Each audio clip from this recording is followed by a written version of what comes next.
For a whole year, I've been following a remarkable family of baby elephants in Kenya. A family of elephants raised by people. Every one of these little elephants is an orphan, rescued from the wild, having lost their mother. They've all been brought to a unique nursery in Nairobi, where they receive the intense love and care that they desperately need.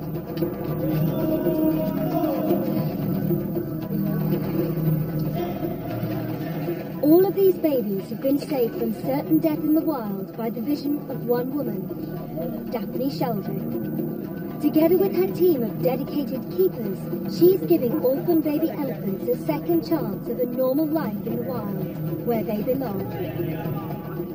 At around 2 years old, the young Ellies take the next step when they leave the security of the nursery and are brought here. This is Tsavo National Park, and we're about 350 kilometres east of where Michaela is at the Nairobi orphanage. And I've been following the progress of the older orphans as they learn what it takes to return to the wild.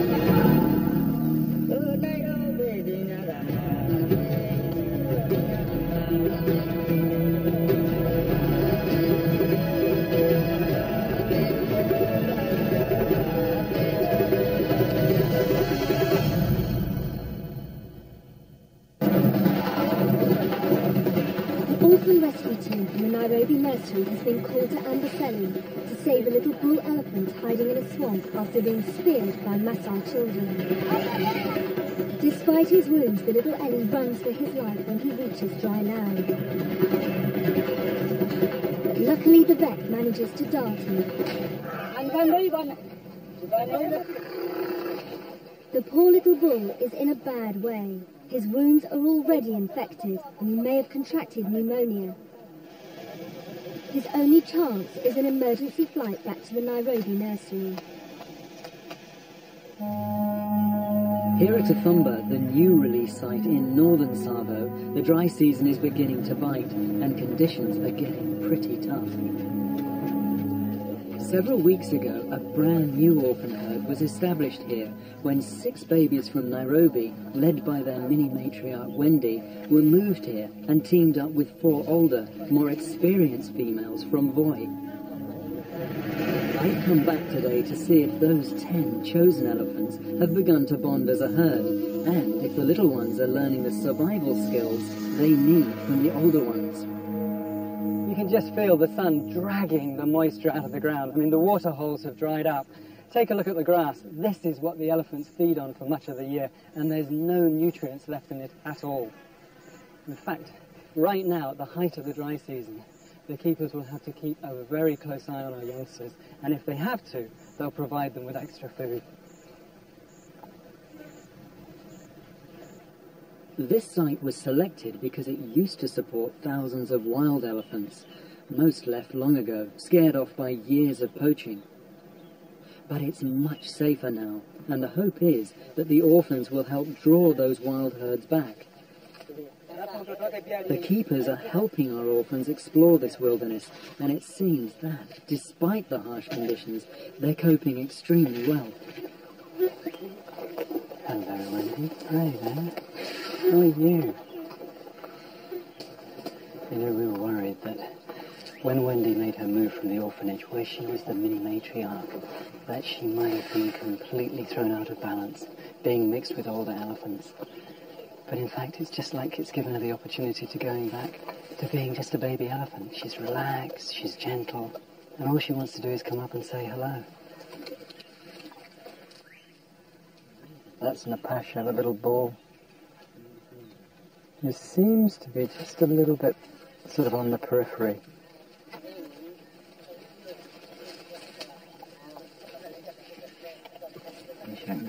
Nafikiri menti najua sasa ndofu nakuja hapa. Kama iko karibu, anaweza jua.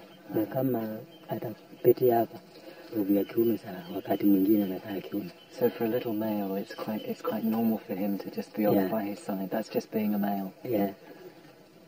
You know, elephant society is dominated by close-knit groups of females. Bulls lead much more independent lives. So as long as he's got plenty of food and the protection of others nearby, Napasha can just enjoy being a little boy.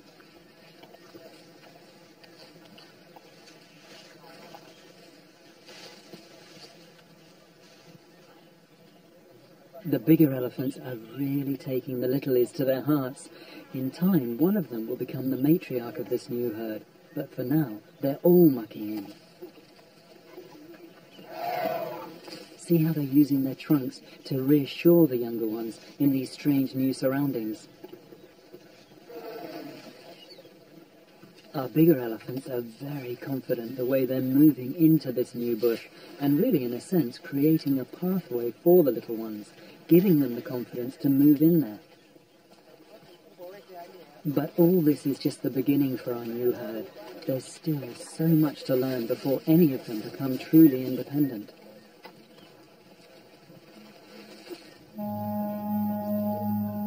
Back at the Nairobi nursery, the new arrival is in a bad way. The infection from his wounds is poisoning his blood, and he's fading fast. His wet trunk shows that pneumonia has also taken hold. The vet tries desperately to keep his heart and lungs working.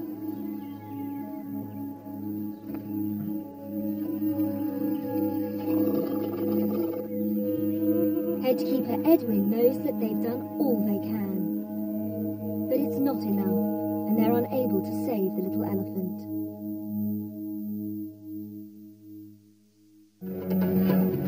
His death heralds the start of a flood of rescues for the nursery.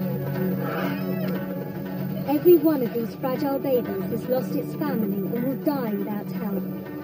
Daphne, Edwin and the rescue team work day and night to save as many as they can.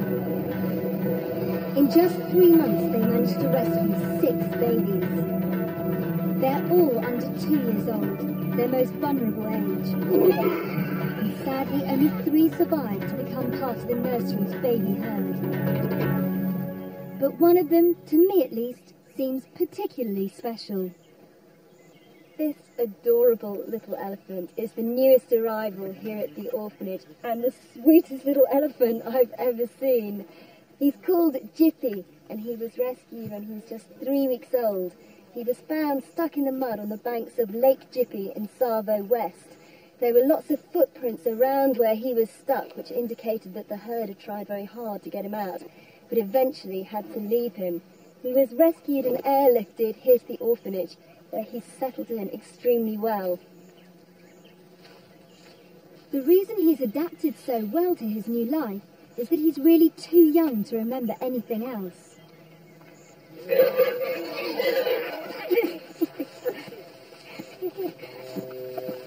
Jippy's one of the smallest of all the orphans here, but that doesn't stop him being one of the most playful.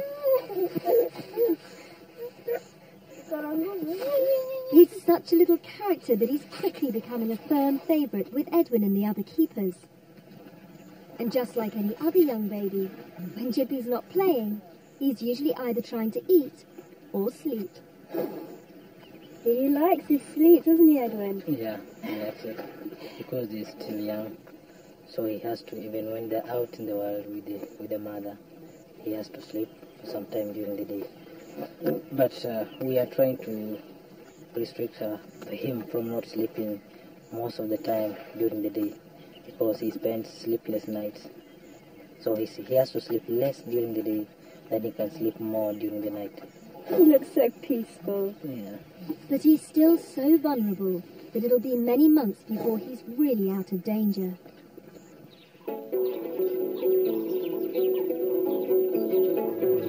It's getting late here at the new release site in northern Savo, and the orphans are heading home after a long hot day browsing in the arid bush.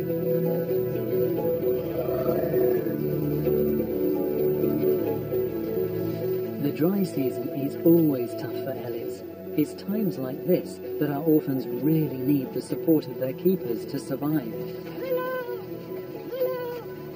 At the moment, water's like gold dust.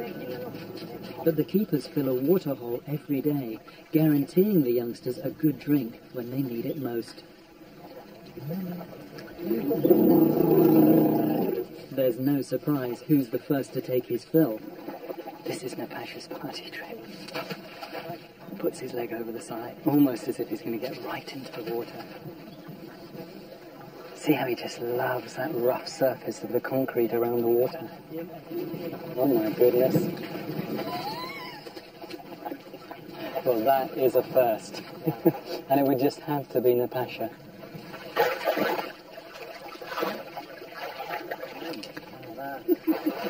I have to say that the big girls are being very tolerant of his antics. But I suppose it's just a case of boys being boys.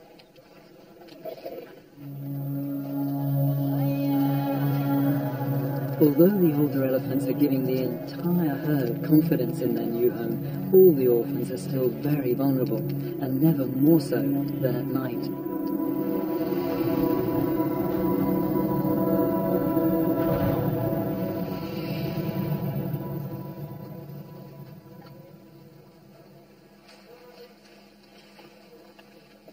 This stockade is home for these elephants now. This is where they're brought to each evening because it's far too dangerous for them to be left out in the wild.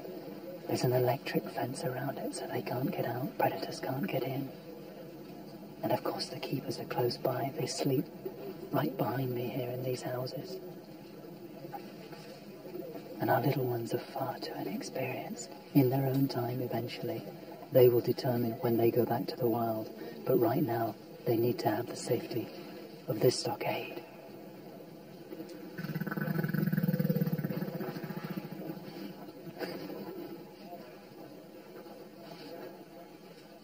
Huddled together like this, I'm sure they feel completely reassured, knowing that they have friends they can rely on, no matter what the future throws at them. For the moment at least, it's all quiet, just the sound of breathing. And little elephant snores.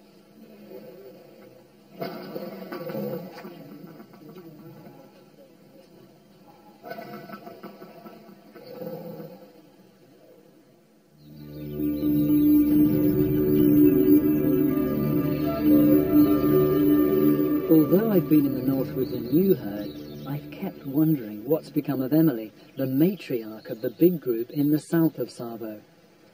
Well, her keepers tell us that something's wrong. Remember, we think Emily has reached a crossroads in her life. She's facing a difficult choice between staying as the leader of the orphan herd and taking her final step back into the wild.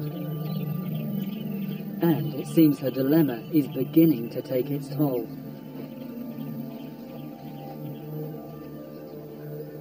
When the rest of the herd head out to the park, Emily has been refusing to join them.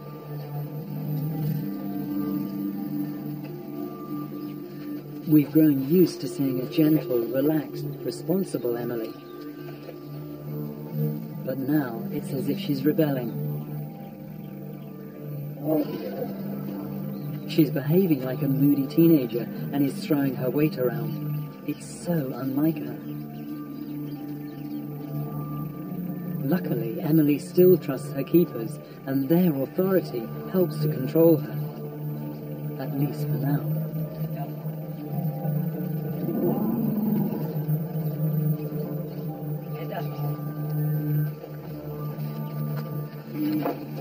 Perhaps she's decided she's just had enough of looking after the younger orphans, and that she really wants a life of her own.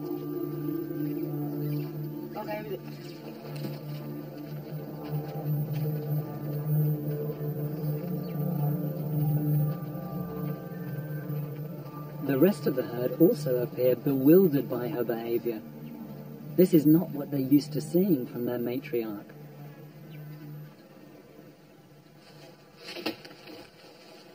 When she eventually joins her adopted family, her mood hasn't lightened.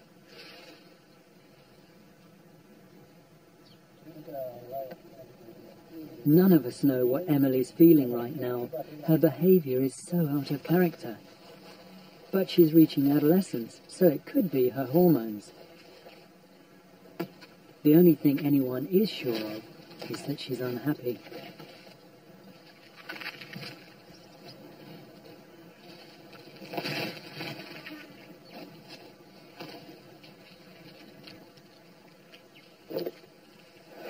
Aitong has known Emily since they were babies. She's concerned about her friend and reaches out to her. Is Emily about to resolve her dilemma and leave them for good?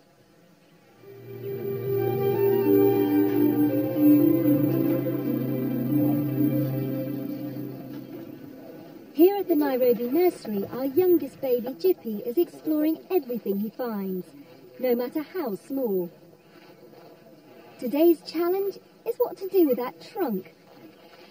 It contains over 100,000 muscle units, and using it skillfully takes years of practice. Like all babies, this stage of his life is vital, and everything he learns brings him a tiny step closer to being a normal wild elephant.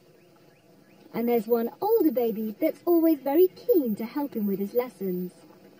This elephant, would you believe, is an Assyrian. The change is unbelievable. This is the elephant that only a few months ago was a pushy little elephant.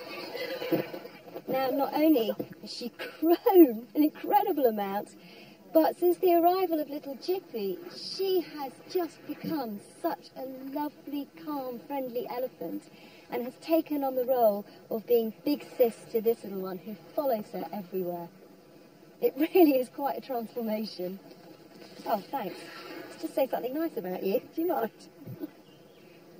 These two are so close. Maybe Nasserin remembers how it felt when she arrived alone and scared. She even looks after Jippy when he gets into trouble, trying to help him unsnag his blanket.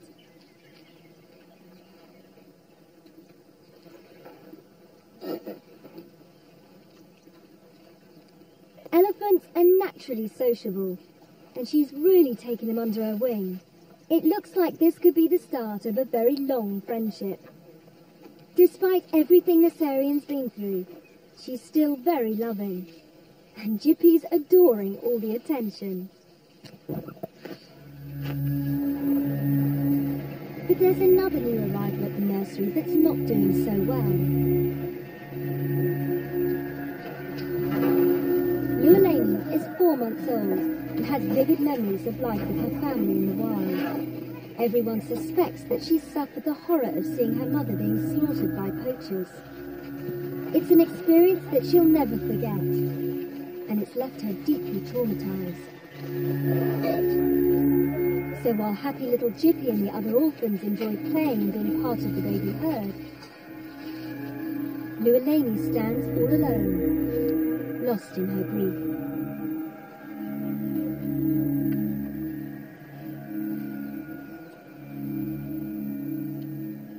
It really does break your heart watching Lualani.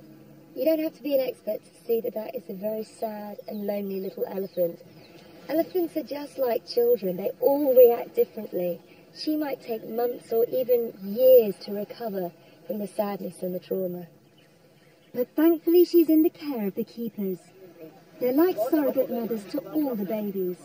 If anyone can help mend Lualani's broken spirit, they can.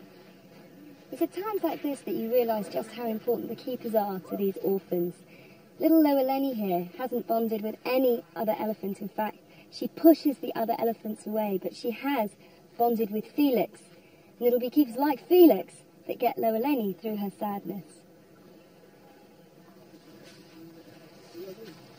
You just feel that this little elephant needs an awful lot of love, affection and nurturing until she gets over her grief. The question is, will it be enough to help her keep her will to live? In Savo, Emily's keepers feel that maybe the time has finally come for her to exercise her independence.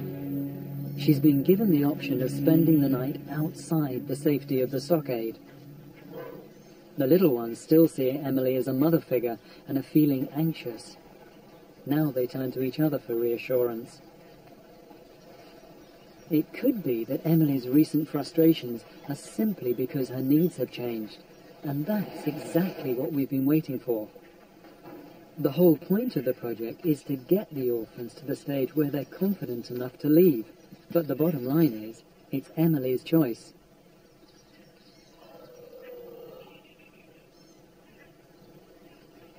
But she's not alone. Her old friend Aiton has been allowed to stay with her, so if they want a girls' night out, they can have it.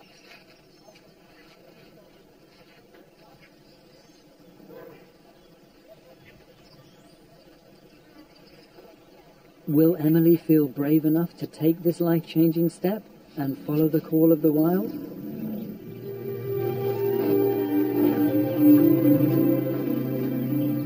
Back in Nairobi, the nursery babies are just beginning their long journey back into the wild. But when you're desperately missing your mother, every step is a very hard one. Now that noise was coming from Lolani. Basically, she doesn't like to be pushed along with the other elephants. You can hear she's not happy about it, but she's actually doing a lot better today than usual.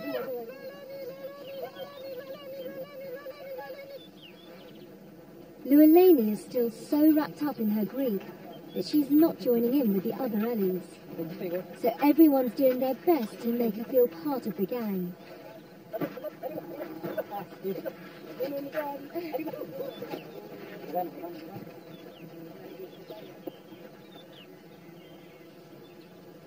But the rest of the baby herd are always on the lookout for fun and games, especially if it's at the expense of the neighbours.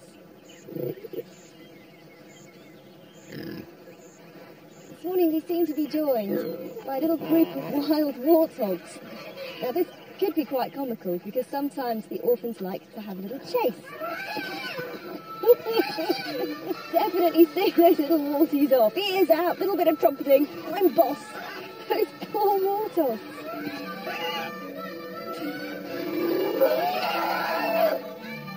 That is a very funny sight.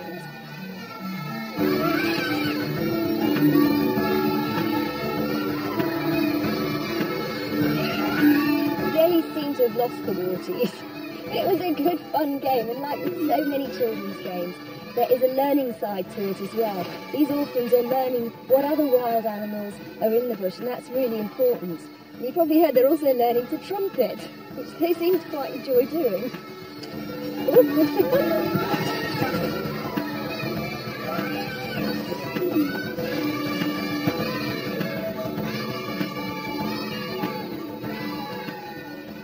And the fun doesn't stop when the warthogs run off. Once a week, the babies get a big treat, a coconut oil rub. It's good for their skin and they seem to love it.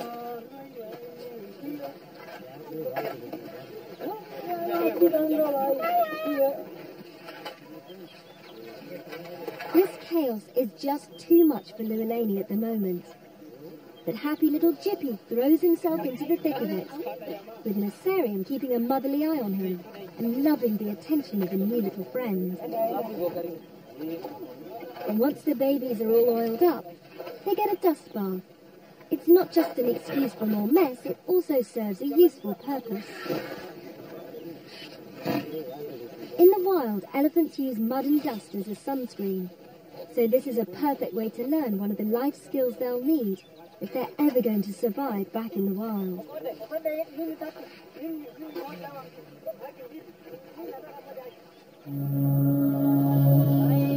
I've just received some horrific news at the new release site in Savo that puts the whole project here in peril. I woke up this morning feeling on top of the world, really excited about seeing the Ellies again, and of course the keepers, and one word has changed all of that, and that word is rabies. Now I'm just headed up to park headquarters to see the senior warden Danny Woodley, because he'll know what's going on.